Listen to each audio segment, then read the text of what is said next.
If you're looking to get into a fire alarm industry, or if you've been in the fire alarm industry for quite some time, you want to sharpen your skills and you want to get nice out there so that way you can get yourself some more money, especially in this industry, this video is for you.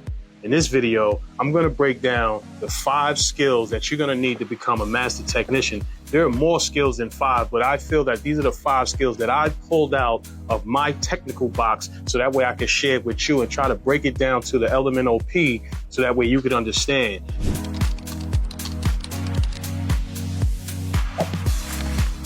So what are these 5 skills? The first skill is going to be your technical proficiency. You want to understand the wiring, how the system is wired, what type of system you're working on, being that there's various fire alarm systems out there.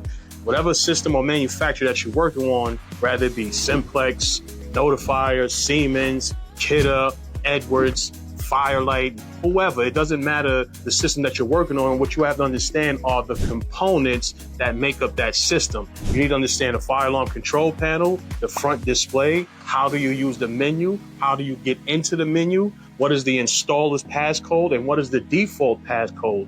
You want to understand what those cards are on the inside, what the circuitry does, what the end of line resistance is for a normal and an off normal circuit. So you need to understand what all of these values are. So when you out there troubleshooting any fire alarm system, you understand what the normal state need to be. So when it's an off normal state, you will be able to determine which one of the areas is in problem. Rather it be a missing resistor, a short in the wire, or a bad device, you will be able to determine that because you know what it looked like when the system is normal. Now, the second thing you're gonna have to worry about is your attention to detail skills. I know when I first started out, I didn't understand circuitry, series circuit, parallel circuit, what a resistor was, 24 volts, 12 volts, fluctuating voltage for the data circuits. I didn't understand what any of that stuff was. And my problem was being that I was colorblind. Now, when I say colorblind, I don't want to say that I can't see colors. I can see colors, just sometimes I can't distinguish between certain shades of colors.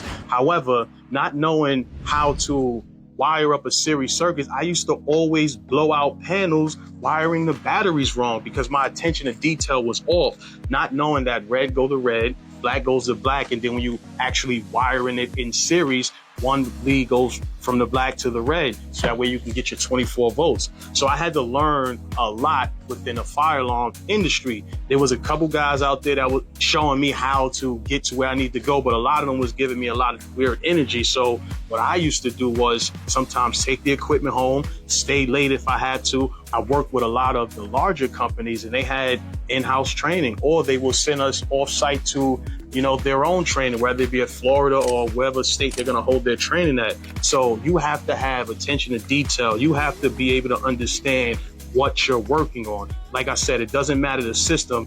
If you could have your trusty meter and understand what the circuits are, all you need is a little bit of attention to detail, and you won't be blowing up systems out there costing the company money because these cards are expensive to actually replace, to actually send another guy out there to fix it and to actually program it to get the system back in state. So attention to detail is something that you're going to have to learn in addition to your technical proficiency. So when you understand what the system is, then you'll be able to be more attentive on how you actually troubleshoot these systems. Now, moving on to the third skill you're going to have to sharpen, and this is your problem-solving skill. Now, when it comes to your technical and problem-solving skill, that is when you're starting to put theory into play. When I was a technician working with these companies and I used to get my service calls, on my way to the job site, I'm sitting there trying to figure out what the problem is, where I'm going to start, who was there prior to me being there, and then I will calculate the type of technician that was there and expect how much work was actually done. But usually I didn't care who was there before. I always started from the beginning to find out exactly what's happening with that circuit, because I know what the normal state needs to be,